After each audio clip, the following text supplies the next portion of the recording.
Well, there are many sons being killed in Syria. Many sons.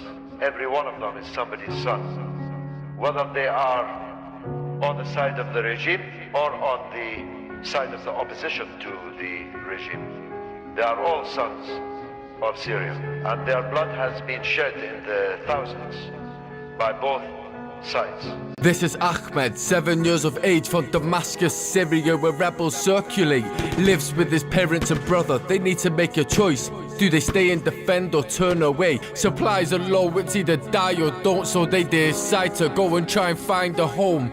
They grab a few personal things, pack whatever food rations they have for their journey begins. Their plan is to leg it to Egypt, get to the beaches, use life savings to board the vessel to freedom, live a life stressless and peaceful.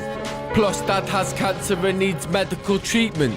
They quickly get caught in a crossfire, but brother seen a car that he thought he could hotwire. They were an open target, but brother acted fast and managed to get the motor started.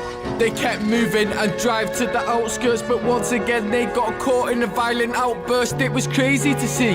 Dad got shot by a Navy Marine and died instantaneously. His mother was next, she said she loved them to death 100% and told him and his brother to jet.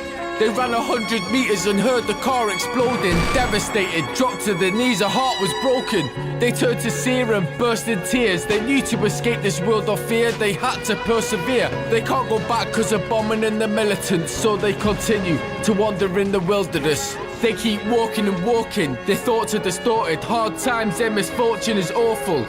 But they make it to the border of Jordan. They pray to the Lord to deliver warmth and resources.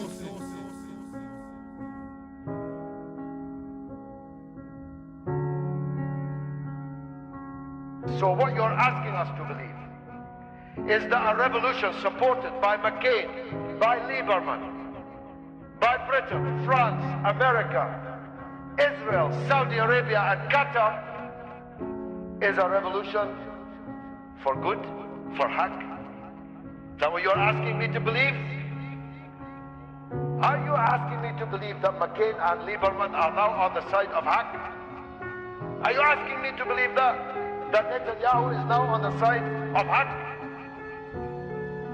Yo, they journey through the desert's heat with bruised and shredded feet. No food is left to eat, just some fruit and celery. They move ahead and keep pursuing their beliefs, fighting acute, intense fatigue, but they refuse to rest or sleep. They get from Jordan to Egypt, they fall into pieces, head north and it's 304 kilometers to the Egyptian coast. They never complain, even when they get lost and they head the wrong way. After 6 days travel on land, they arrive and get talking to an Italian man. He said he had a boat and it leaves now, you wanna board it? The price is $3,000. G Wilder's locked her, peeps now that's on the boat.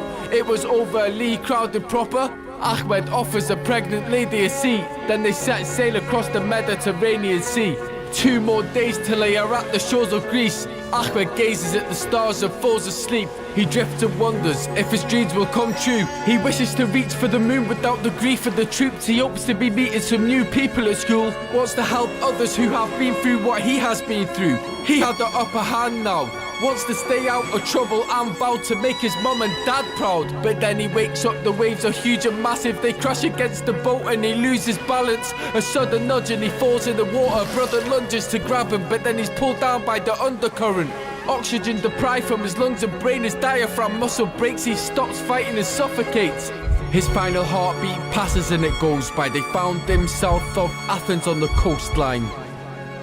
Good evening. It's rare that we have to warn you right from the top of the newscast about what you're about to see, but the photo we're going to show you has quickly resonated across the world as a heartbreaking symbol of an utter human catastrophe that we can't close our eyes to.